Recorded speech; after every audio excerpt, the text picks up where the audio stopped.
some winter here in southern Colorado. No big surprise. We've been advertising that now for quite some time. But I'll tell you what, in general, what we're going to be dealing with over the next, say, several hours is some snow showers around here for sure. The graphic's not acting. We're kind of acting up a little bit here. So let me step off and I'll get things situated again.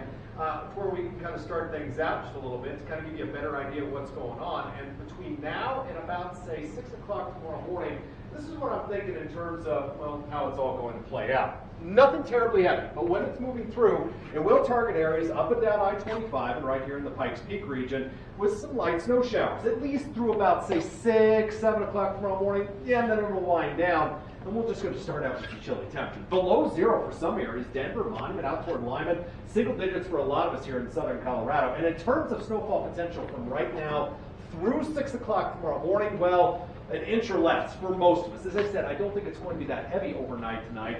Better prospects of maybe a little bit of additional accumulation the farther west and southwest you go. I'm not worried at all about Pueblo. For the most part, Canyon City, but back to the west toward Fremont County, I think you'll have for at least a little better snowfall. Rye and Westcliff. Again, get underneath the right band. I think 2 inches is probably your max. Most of that, I think, would stay up top in the higher terrain. Tomorrow afternoon, another round of snow showers gets going here across the Pikes Peak region. The first half of tomorrow is pretty dry, and then look at this. It kind of just moves in here right through later tomorrow night and during the wee hours of Wednesday morning, and this will kind of be the theme. It'll just kind of come and go along here, but the farther east you get, there's a lot less prospects for snow that's actually going to be meaningful. So the farther west you live, certainly a better chance of seeing some of the heavier snowfall, and by 6 o'clock Wednesday morning, you still see you've got some light snow showers going, but mainly west of I-25. I still think there'll be another round or two come through Wednesday and into Wednesday night. So this is a very long duration type of a thing. That's why we have snowfall potential starting tonight and ending very early on Thursday morning. You can see the amounts in the forecast here, and they really start to shut off across eastern El Paso County. But in the springs, as little as 2, maybe as much as 6, and it doesn't take much to kind of see an uptick in that. The farther west and southwest you go. Canyon City might be on the order of 5 to 10 inches before this is done by Thursday morning. Pueblo maybe on the order of about 1 to 4. Certainly bigger totals back here across Custer County, southward toward Levita Pass. This is a classic mountain snowstorm, folks. So again, the mountains look to bear the brunt of it, and out of the eastern plains, well, not so much. The timing really hasn't changed on this, nor is our thinking with the heaviest snow west, much lighter east. Arctic air, though, impacts basically everybody, with Wednesday morning probably being the roughest part of this whole thing. These are projected wind chill values Wednesday, 9 in the morning here. Look at these wind chills that are down in the teens, 20s below zero. It might even feel like 30 below in Monument to get things going on Wednesday. So if there's going to be some delays, closures and whatnot, Wednesday's probably the day that might actually happen around here. We do pull out of it, though, after we get past, say, Thursday's low 20s, back in business mid-20s Friday, at least some sun, and then maybe close to 50 by later in the weekend, 49 Sunday, 50 on Monday. For Pueblo, snow possible in the next couple of days, and then we dry it out and gradually warm it up. But it'll take some time. Not seeing 50s again until we're making it. Well, Brian, all right, thanks.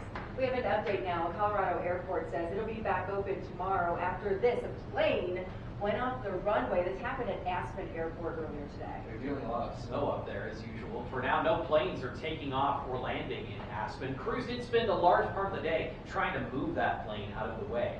No reported injuries to the passengers or crew in that situation. That's pretty good. We have some startling video to show you tonight of a head-on collision. It's coming here in a second. You're looking at dash cam video from a police cruiser in Wisconsin. See that car coming in the wrong direction here?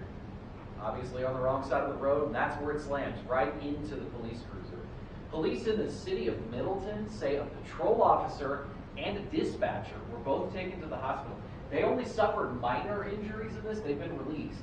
The 26-year-old driver of that car was charged with operating a vehicle while intoxicated.